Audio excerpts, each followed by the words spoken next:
Hello बच्चों, कैसे हो? उम्मीद करता हूँ आप लोग अच्छे होंगे। चलो आगे का क्वेश्चन हम लोग करते हैं। कल हम लोगों ने इसके पहले का क्वेश्चन पूरा सॉल्व कर लिया था। इसके आगे का जो भी क्वेश्चन है उसको आज पूरा करने का प्रयास करते हैं। पहला क्वेश्चन आपको दिया गया है। पहला क्वेश्चन क्या है?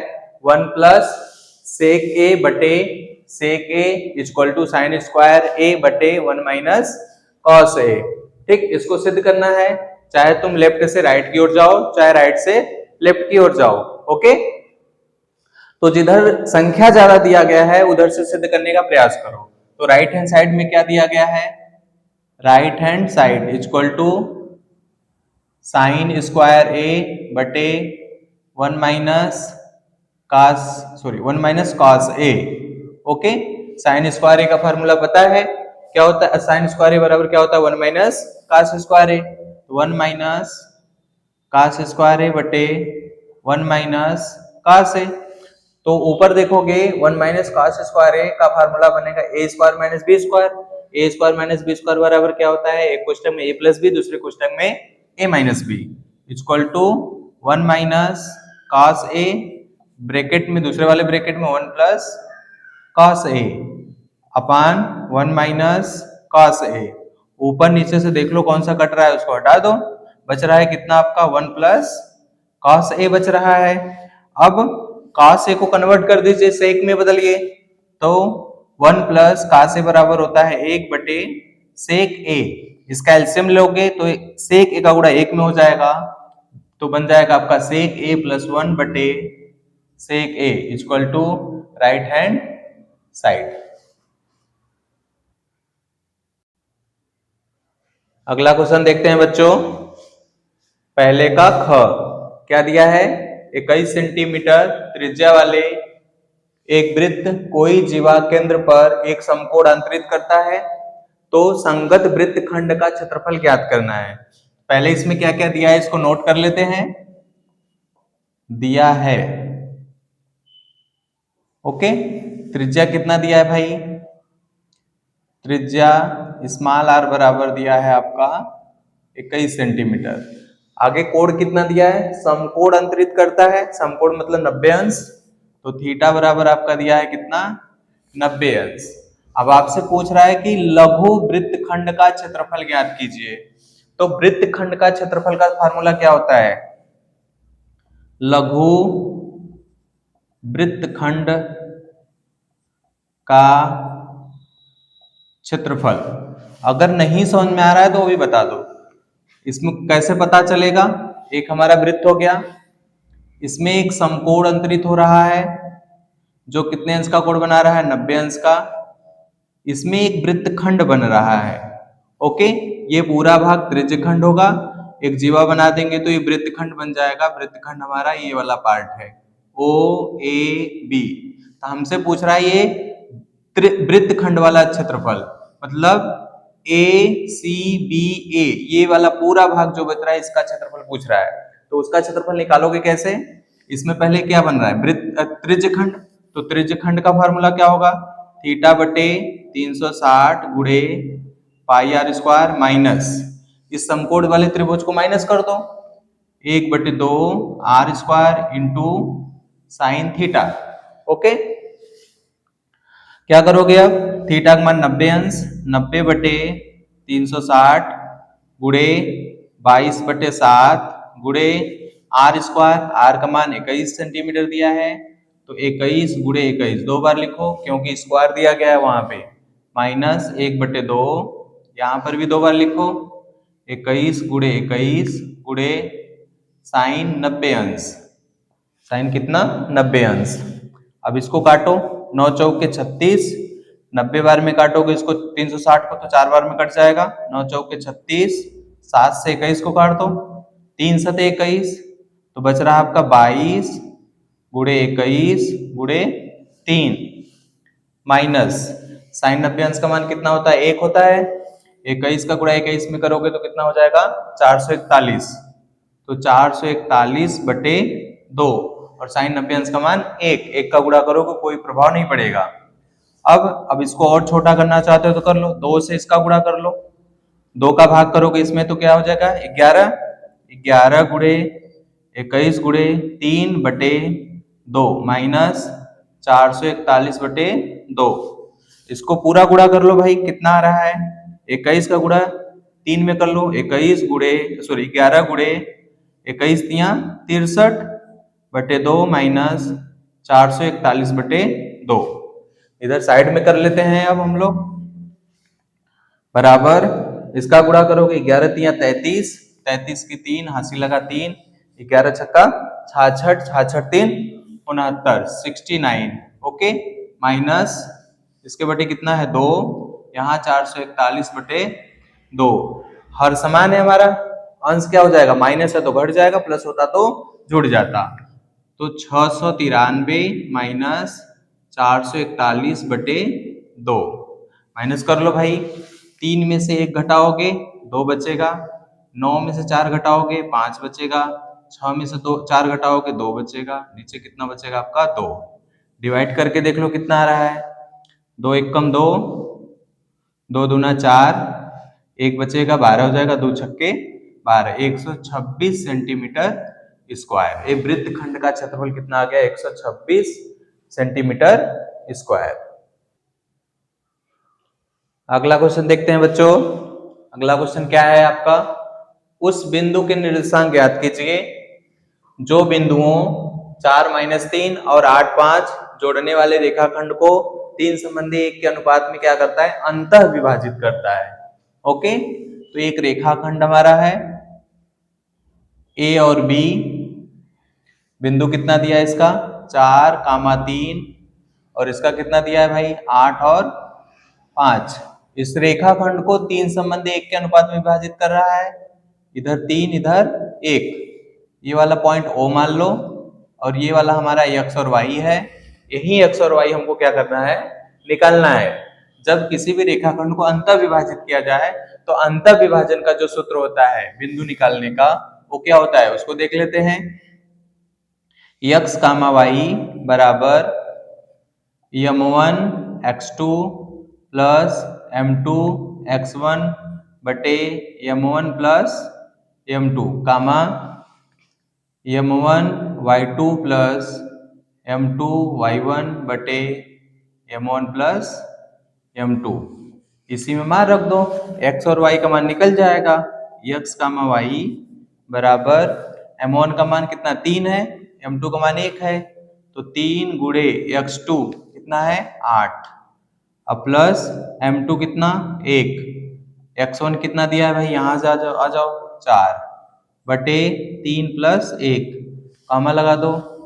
m1 का मान 3 गुणे y2 देखो 5, अब प्लस m2 कितना है? 1 है, y1 कितना है? यहाँ जाओ -3 बटे 3 प्लस 1।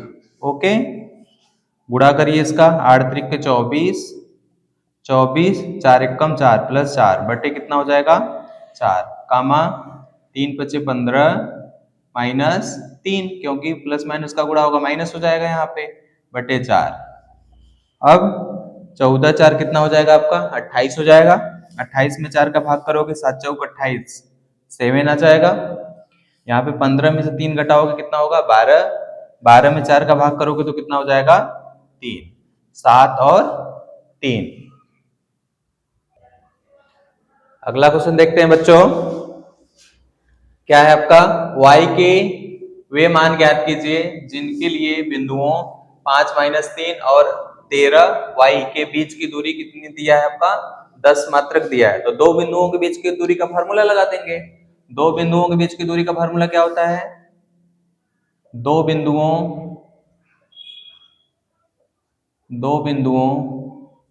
x1, y1 तथा x2, y2 के बीच की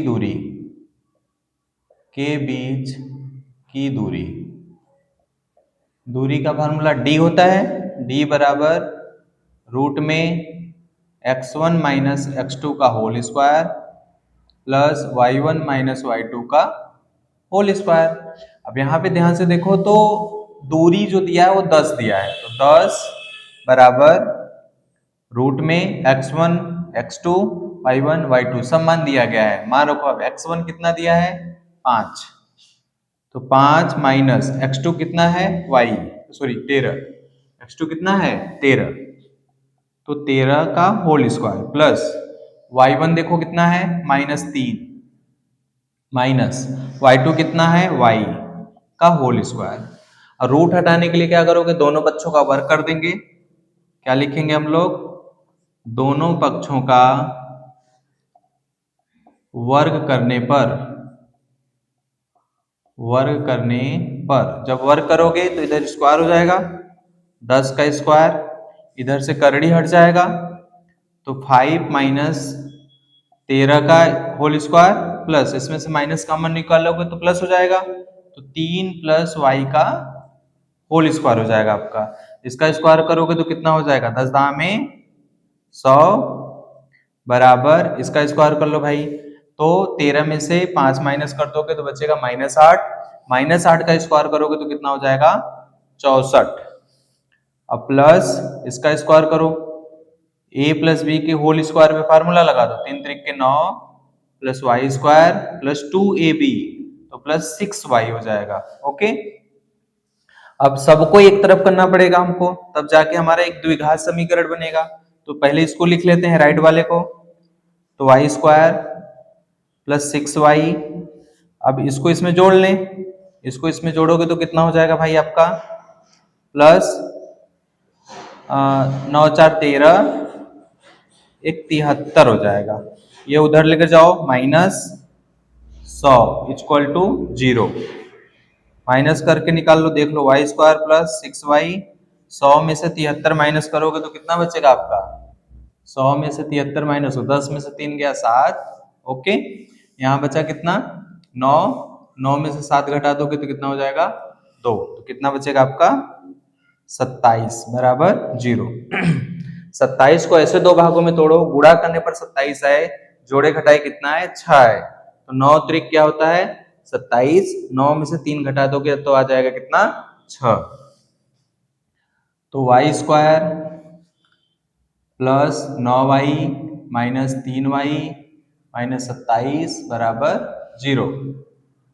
ओके, अब इसमें से कॉमन ले लो, इन दोनों को पेयर बना लो, इन दोनों में से कॉमन लो, इन दोनों में से कॉमन लो, इन दोनों में कितना कॉमन है y कॉमन है, तो y प्लस 9 हो जाएगा, माइनस इसमें 3 कॉमन दिख रहा है, दोनों माइनस इसमें माइनस 3 कॉमन निकाल लो, तो y प्लस कितना हो जाएगा आपके पास 9 हो जाएगा। ओके, अब दोनों में ध्यान से देखो y plus 9, y plus 9 common निकालेंगे तो दूसरे ब्रैकेट में हो जाएगा y माइनस 3 बराबर 0। अब हमको y का मान निकालने के लिए दोनों को अलग अलग 0 के बराबर दिखाना पड़ेगा, तो y प्लस 9 बराबर 0 या y माइनस 3 बराबर 0। ओके, यहाँ से y का मान निकालोगे तो -9 आ जाएगा, यहाँ से y का मान निकालोगे तो 3 आ जाएगा। अब हमारे पास y बराबर कितना मिल जाएगा -9 और 3, यही हमारा क्या है आंसर है। अगला क्वेश्चन देखते हैं बच्चों। अगला क्वेश्चन क्या है आपका, निम्नलिखित आंकड़ों का बहुलक ज्ञात कीजिए जिसमें वर्ग अंतराल और बारंबारता दिया गया है। तो बहुलक ज्ञात करने के लिए सबसे पहले हम लोग क्या करते हैं, बारंबारता का जो सबसे अधिक मान होता है, सर्वाधिक जो मान होता है उसको ले लेते हैं। तो क्या लिखेंगे, बारंबारता का सर्वाधिक मान, बारंबारता का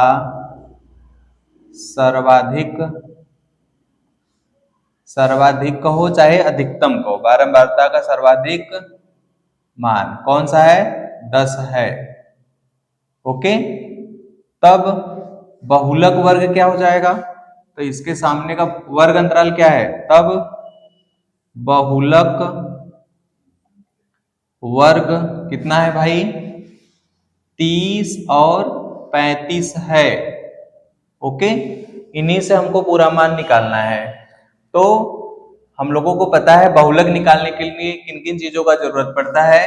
पहले यल निकालते हैं, यल क्या कहते हैं, वर्ग जो अंतराल होता है उसकी निम्न सीमा कौन सी है इसकी 30 है। ओके, अब इसके बाद हमको क्या चाहिए, यफ चाहिए।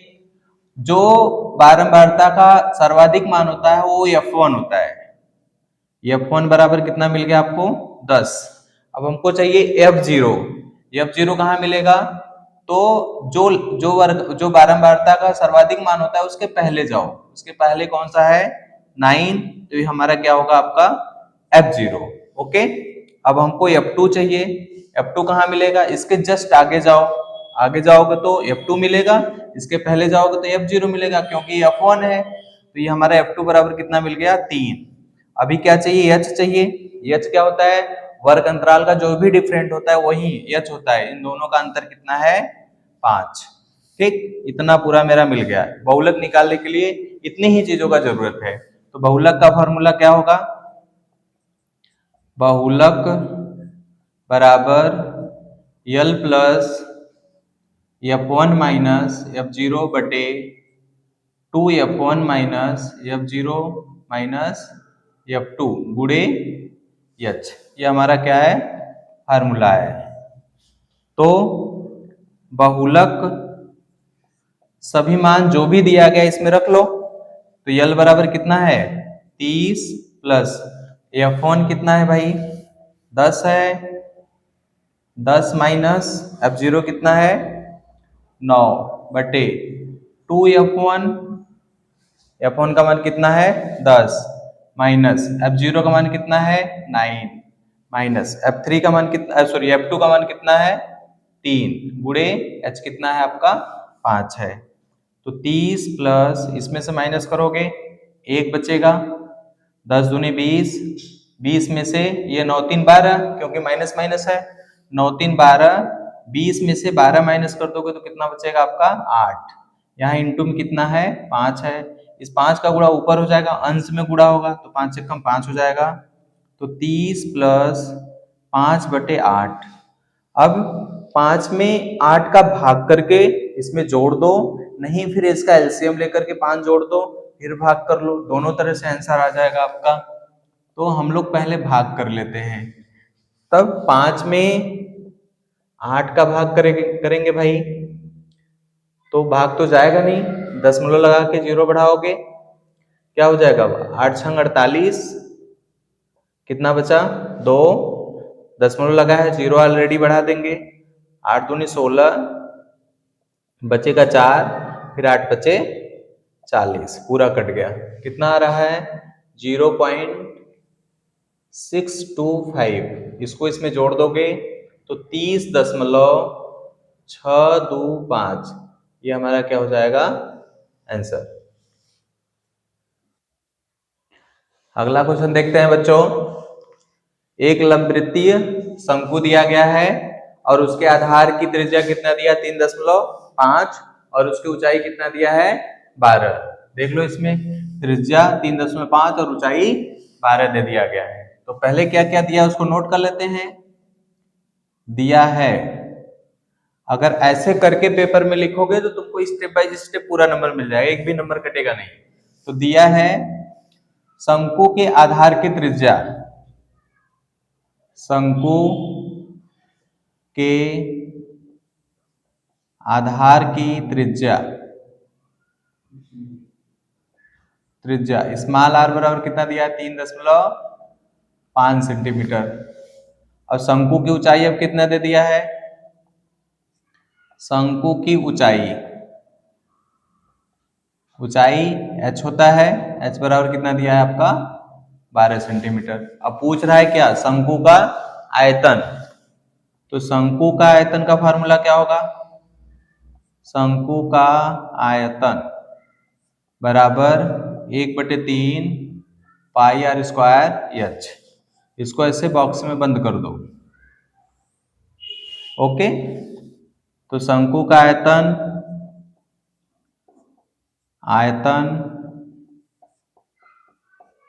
क्या होगा, पूरा मान इसमें रख लो 1/3 पाई का मान 22/7 गुणे आर स्क्वायर, लेकिन आर का मान 3.5 है, दो बार इसको मल्टीप्लाई कर दो 3.5 गुणे 3.5। अब क्या है एच है, एच का मान कितना दिया है 12। ओके, अब 7 से काटोगे इसको तो 7 × 5 = 35, 0.5 और तो कुछ कटेगा नहीं, ठीक। 1/3 गुणे 22 गुणे 3.5, इसका गुणा कर दो, 12×5 = 60। ओके, 12×5 = 60 तो लिखोगे नहीं क्योंकि एक अंक पे दशमलव लगा है, तो यहाँ पे दशमलव लगा देंगे। अब यहां से इसको काट सकते हो 3 से, 3 दूना 6। अब 22 गुणे, इसका गुणा इसमें कर लो, 35 दूना 70। 70 तो लिखोगे नहीं क्योंकि यहाँ पे एक अंक पे दशमलव लगा है, तो यहाँ दशमलव लगा देंगे। अब बच रहा है हमारे पास यहाँ 7। 7 का गुणा इसमें कर दो, 7 दूनी 14 की 4, 7 दूनी 14 1 15, 154 सेंटीमीटर क्यूब। ये आंसर हो गया आपका। अगला क्वेश्चन देखते हैं बच्चों। अगला क्वेश्चन क्या है आपका, दूसरे का क। निम्नलिखित रैखिक समीकरण युग्म दिया है, उसको सॉल्व करना है आपको। दो समीकरण दिए गए हैं। पहला समीकरण आपका क्या है, 0.2x + 0.3y = 1.3। अगला समीकरण क्या दिया, 0.4x + 0.5y = -0.7। इसको नंबर 1 बना लो, इसको नंबर 2 बना लो। तो 0.2x + 0.3y = 1.3, इसको 1 बना लेते हैं। नेक्स्ट क्या है, 0.4x + 0.5y = -0.7, इसको इक्वेशन नंबर 2 बना लो।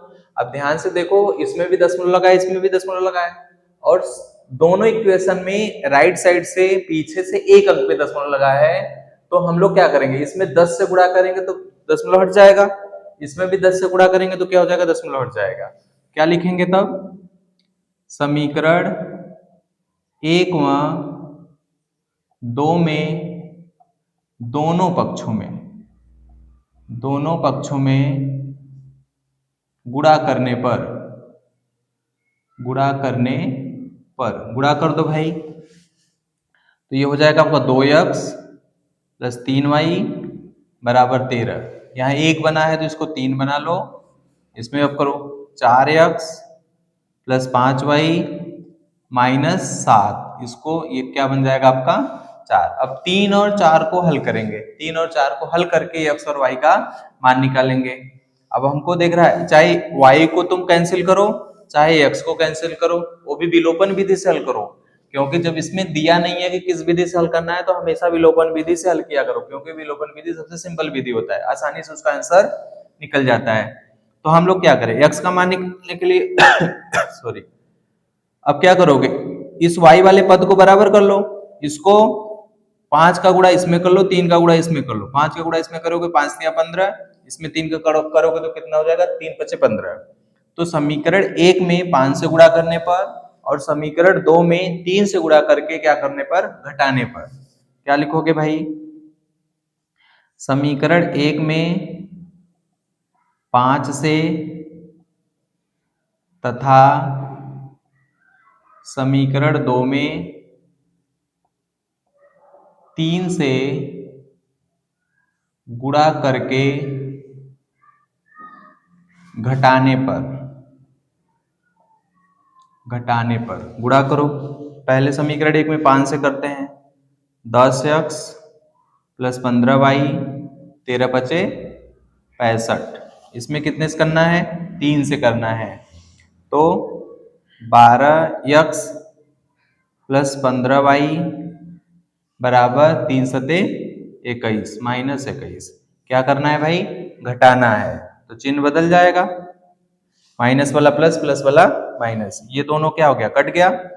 अब 12 बड़ा है 10 छोटा है, तो 12 में से 10 घटा दो, -2x बराबर, ये दोनों प्लस बन गए हैं, तो जोड़ दो इसको, 5 × 1 = 6, 6 × 2 = 8। अब यहां से x का मान निकालोगे, माइनस में आ रहा है, x का मान निकालोगे 86/2 माइनस, कट पिट करोगे तो कितना हो जाएगा, -4 दूनी 8, सॉरी 4 दूनी 8, 3 दूना के 6, -43 आ रहा है, ठीक। कहीं गलत तो नहीं हो रहा है यार। चलो y का मान निकाल के देखो कितना आ रहा है पहले। यक्स का मान समीकरण 3 में रख दो। यक्स का मान समीकरण 3 में रखने पर ना, यक्स का मान समीकरण 3 में रखने पर चलो यक्स और वाई का मान निकालोगे तब सेटिस्फाइड करा के देख लेंगे सही है कि नहीं। जब रखोगे तो कितना हो जाएगा भाई, 2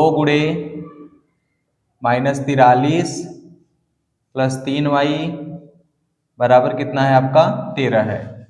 तो इसका गुणा इसमें कर लो, 3 दूना के 6 -86 हो जाएगा प्लस 3y बराबर कितना 13। इधर कर दो, राइट में कर दोगे प्लस, तो 3y बराबर 13 प्लस 86, 3y बराबर ऐड करो इसको 6 3 9 8 1 9, y बराबर 99/3 डिवाइड करोगे तो कितना हो जाएगा 3 3 के 9 33 आ रहा है। अब आंसर चेक करना है हम लोगों को, आंसर सही है कि नहीं। तो समीकरण नंबर 1 को सेटिस्फाइड करा के देख लो, -43 2 गुणे -43 प्लस 3 गुणे 33 बराबर 13 आना चाहिए। गुणा करिए भाई, इसका 86 हो जाएगा प्लस 99 हो जाएगा, 99 में से इसको माइनस कर लो, कितना आ रहा है 13, मतलब राइट हैंड साइड दोनों हमारा सही है, एक्स और वाई का मान सही है। अगला क्वेश्चन देखते हैं बच्चों। अगला क्वेश्चन क्या है हम लोगों का, सिद्ध कीजिए कि वृत्त के बाहर स्थित किसी बिंदु से खींची गई स्पर्श रेखाओं की लंबाई समान होती है। चलो देख लेते हैं इसको। एक वृत्त हो गया, ठीक, वृत्त के बाहर एक बिंदु है, एक बिंदु। अब कह रहा है कि यहां से स्पर्श रेखा खींचना है आपको, और यहां से भी स्पर्श रेखा खींच लो। ओके, ये हो गया हमारा, ये सेंटर मेरा क्या है ओ है। अब यहां से इस पे भी एक रेखा खींच लेंगे, ये तो त्रिज्या है हमारी, ये क्या है आपका ए, ये पी और ये क्यू। ओके, अब ओ से ए तक एक लाइन खींच दो, एक लाइन हो गया हमारा ओ ए।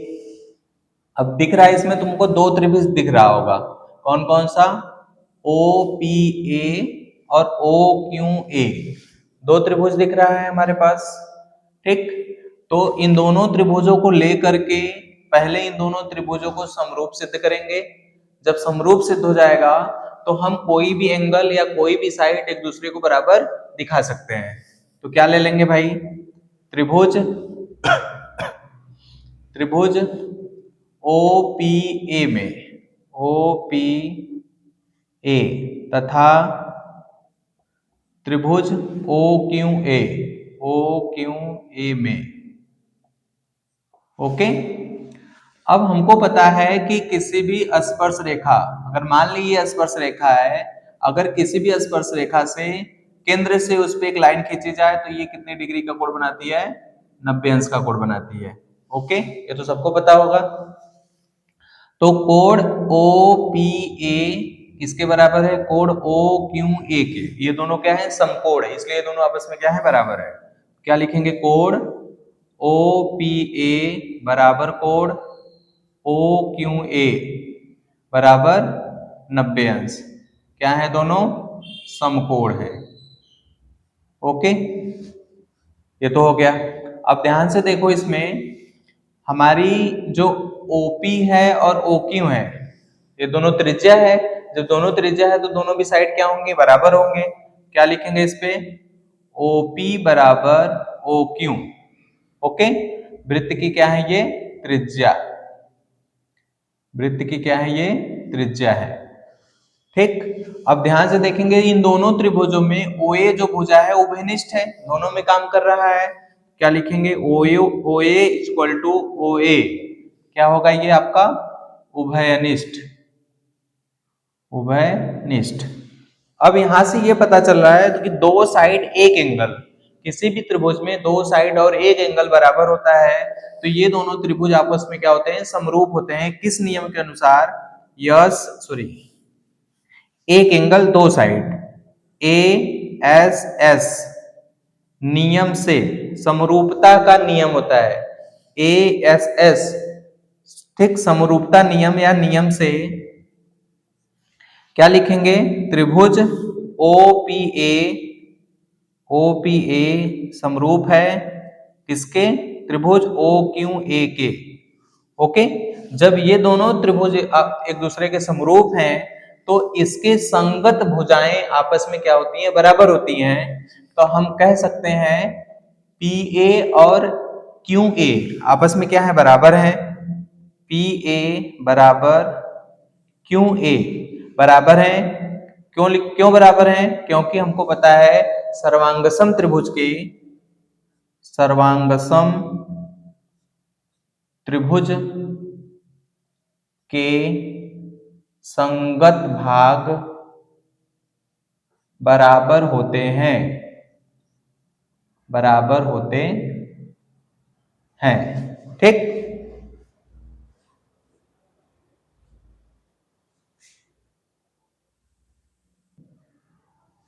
अगला क्वेश्चन देखते हैं बच्चों। अगला क्वेश्चन क्या है हम लोगों का? द्विघात बहुपद x square plus 7x plus 12 के शून्यक ज्ञात कीजिए और शून्यकों और गुणांकों के बीच में क्या स्थापित करना? आपको संबंध भी स्थापित करना है। चलो देख लेते हैं। ये जो बहुपद है इसको मान लेंगे बहुपद fx बराबर किसके है? x square plus 7x plus 12। तो इसका फैक्टराइज कर लो, गुणनखंड कर लो इसको, ठीक है ना। गुणनखंड करोगे 4 तिया 12, क्योंकि गुणा करने पर 12 आना चाहिए, जोड़ने घटाने पर क्या आना चाहिए? 7 आना चाहिए। चाहे जोड़ो चाहे घटाओ, जोड़ने पर 7 आ रहा है। तो x square plus 4x plus 3x plus 12। तो इन दोनों में कॉमन देख लो क्या मिल रहा है? कॉमन x, तो x प्लस 4, इस वाले इसमें देख लो कॉमन कितना है? 3 कॉमन है, तो x प्लस 4। अब दोनों ब्रैकेट में देखो x plus 4, x plus 4 common है, दूसरे वाले ब्रैकेट में क्या हो जाएगा? x plus 3। हमको शून्य ज्ञात करने हैं तो बहुपद के शून्यकों के लिए ले लेंगे हम लोग। अब बहुपद के शून्यकों के लिए, शून्यकों के लिए जो हमारा f(x) होता है वह 0 के बराबर होता है। ये पूरा फंक्शन तब 0 के बराबर होगा। x प्लस 4 दूसरे ब्रैकेट में x प्लस 3 बराबर 0। अब इसको अलग अलग बराबर 0 करके x का मान निकालना है आपको। x प्लस 4 बराबर 0, यहां से x का मान निकालोगे तो कितना आ जाएगा? -7। अब इसको भी बराबर कर लो भाई। x प्लस 3 बराबर 0, यहां से x का मान निकालोगे तो क्या आ जाएगा? -3। अब हमको क्या निकालना है? संबंध स्थापित करने हैं, रिलेशन। तो शून्यांकों का योग पहले निकाल लेंगे, फिर गुणनफल उसका निकाल लेंगे। तो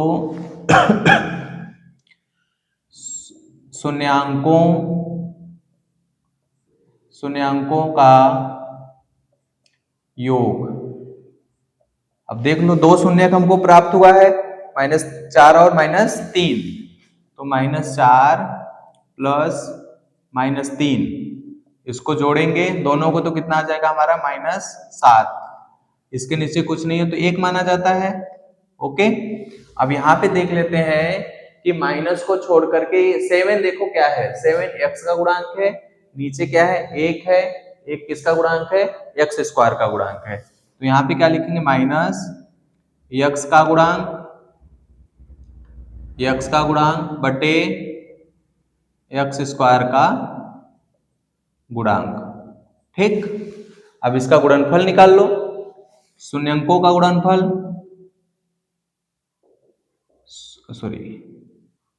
शून्यांकों का गुणनफल, गुणनफल में दोनों का गुणा कर दीजिएगा। -4 इंटू -3 गुणा करोगे तो कितना हो जाएगा 12। इसके बट्टे कुछ नहीं है तो 1 मानेंगे। अब 12 देखेंगे क्या है भाई बहुपद का, बहुपद का क्या है अचर पद, नीचे क्या 1 है तो 1 किसका गुणांक है x स्क्वायर का, क्या लिखेंगे अचर पद बटे x स्क्वायर का गुणांक। ठीक, यही आंसर है हम लोगों का। अगला क्वेश्चन देखते हैं बच्चों। अगला क्वेश्चन क्या है, एक पासे को फेंका जाता है और कह रहा है कि निम्नलिखित प्राप्त करने की प्रायिकता ज्ञात कीजिए। पहला क्या है एक अभाज्य संख्या, दूसरा क्या है 2 और 6 के बीच में स्थित कोई संख्या, मतलब 2 और 6 के बीच में कोई भी नंबर हो उसकी प्रोबेबिलिटी निकालनी है। चलो देख लेते हैं। जब हम किसी पासे को फेंकेंगे तो उस पे आने की क्या क्या संभावना हो सकती है उसको देख लेते हैं।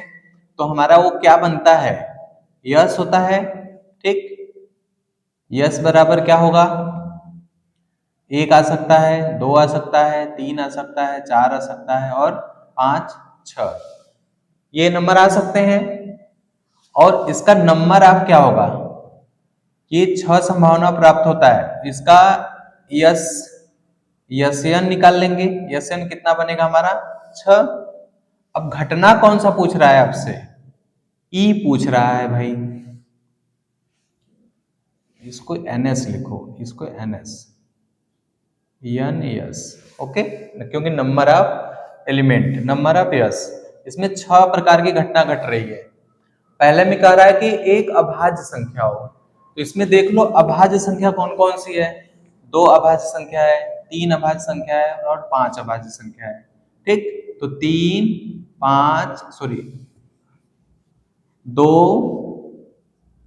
3 और 5 इसके नंबर ऑफ कौन कौन सी घटना घट रही है, यानी कितनी घटना है 3 है।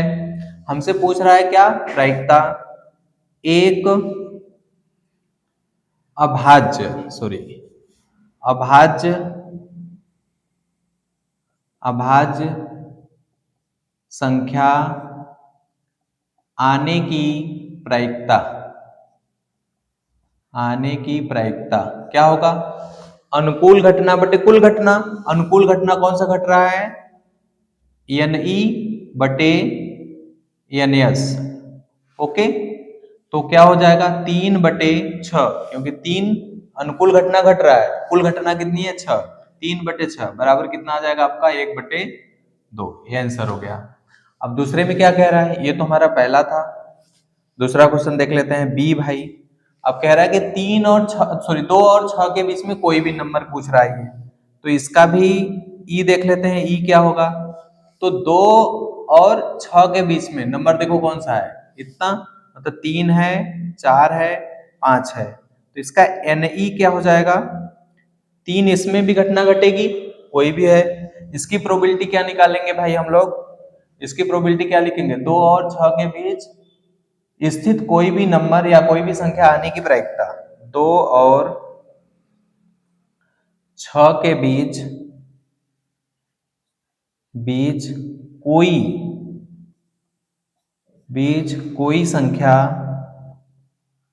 कोई संख्या आने की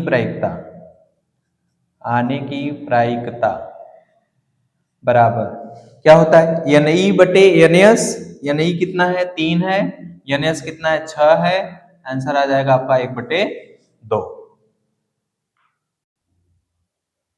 अगला क्वेश्चन देखते हैं बच्चों। अगला क्वेश्चन क्या है, कह रहा है कि एक बगीचे का परिमाप 120 मीटर है और क्षेत्रफल कितना दे दिया इसका 800 मीटर स्क्वायर है, और कह रहा है कि इसकी लंबाई और चौड़ाई ज्ञात कीजिए, जबकि क्या कह रहा है इसकी लंबाई चौड़ाई से क्या है दोगुनी है। तो माना चौड़ाई